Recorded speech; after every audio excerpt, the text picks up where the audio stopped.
আমি যে আজকে এখানে ভিডিও বানাতে বসেছি, আমি নিজেও জানতাম না যে এখন আমি ভিডিও বানাবো কি বানাবো না। আমি নিজেকে পুশ করলাম যে ভিডিও বানাতে হবে। কেন কি আজকে যদি ভিডিও না বানাই, আজকে ভিডিও না বানালে কালকে হবে না, কালকে না বানালে তারপরের দিন হবে না। তাই আজকের দিনটাকে আমাকে ভালো করে ইউটিলাইজ করতে হবে যে আজকে যাতে আমি ভালো করে কাজ করতে পারি।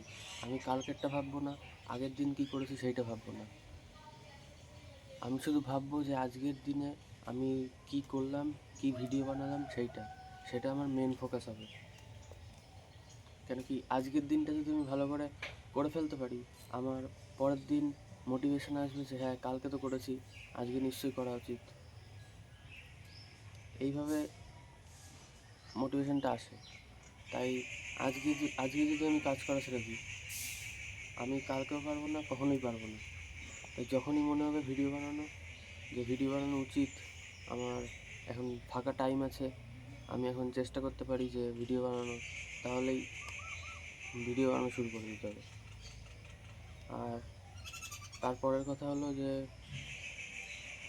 টাইম ম্যানেজমেন্ট ভিডিও বানানোর জন্য খুবই একটা গুরুত্বপূর্ণ বিষয়। টাইম ম্যানেজমেন্ট এই না যে আমরা টাইম পাই না ভিডিও বানানোর জন্য, কি আমাদের কাছে খুবই কাজ। সবথেকে বড় কথা হলো যে ক্যামেরার সামনে এসে কথা বলা, সেইটা আমাদের ব্রেন কখনোই চায় না যে লোকের সামনেই কথা। ব্রেন চায় সবসময় যে আমি একা ঘরে বসে থাকি, একা কিছু করি, শান্ত থাকি। ব্রেন কখনোই বলে না আমাদের যে হ্যাঁ ওঠ কাজ কর, ভিডিও বানা।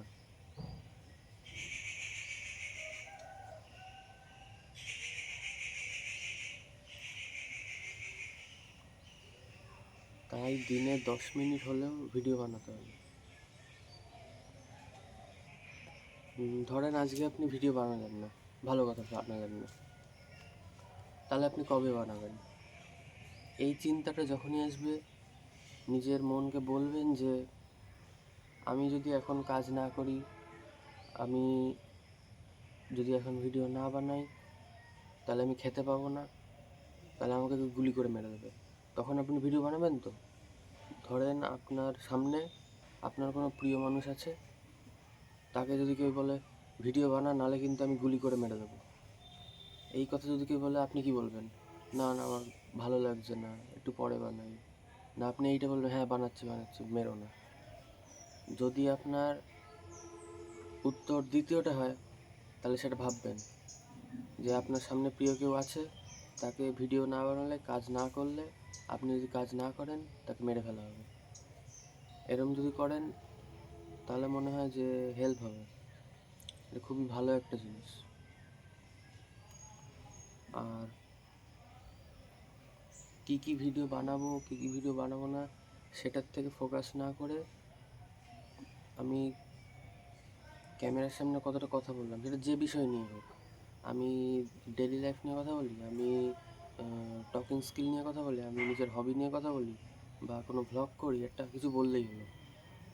তাতে ইউটিউবে হয়তো আপনার কেউ দেখবে না, সেটা ঠিক, কিন্তু আপনি নিজের মধ্যে ইমপ্রুভ হবেন।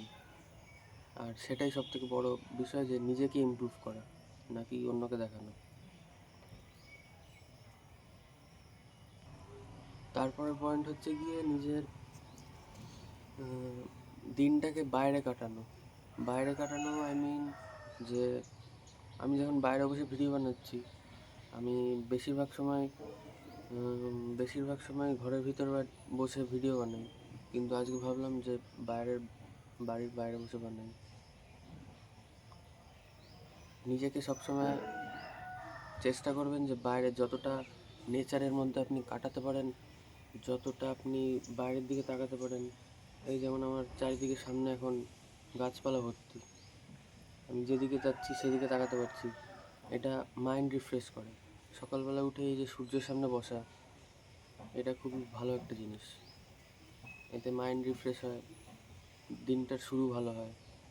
তাই চেষ্টা করবেন যে যখনই সকালে উঠেন, হয় 8টায় ওঠেন, 9টায় ওঠেন, সেটা কোনো বিষয় না। আমি মনে করি না যে কেউ যদি দেরি করে ওঠে তার মানে সে আনসাকসেসফুল, আর সে যদি 5টার সময় উঠে যায় সে খুবই সাকসেসফুল। কেউ যদি 8টা 9টায় উঠেও নিজের দিনটাকে ভালোভাবে কাজে লাগায়, সেটা খুবই গুরুত্বপূর্ণ। আর কেউ যদি 5টায় উঠেও সেই বিছানা বসে ঝিমায়, সেটা মোটেও ভালো জিনিস নয়। তাই ট্রাই করতে হবে যখনই উঠি বাড়ির বাইরে একটু বেরিয়ে একটু দেখা, ঘরের মধ্যে বসে না থাকা। ঘরের মধ্যে বসে থাকলেই বাজে বাজে থট আসবে, বাজে বাজে চিন্তা আসবে, মনে হবে যে কাজ না করি, বসে থাকি, শুয়ে থাকি। আর বাইরে বেরোলেই মনে হবে যে একটা রিফ্রেশমেন্ট নিজের মধ্যে কাজ করবে। বাই, এইটুকু বলার ছিল।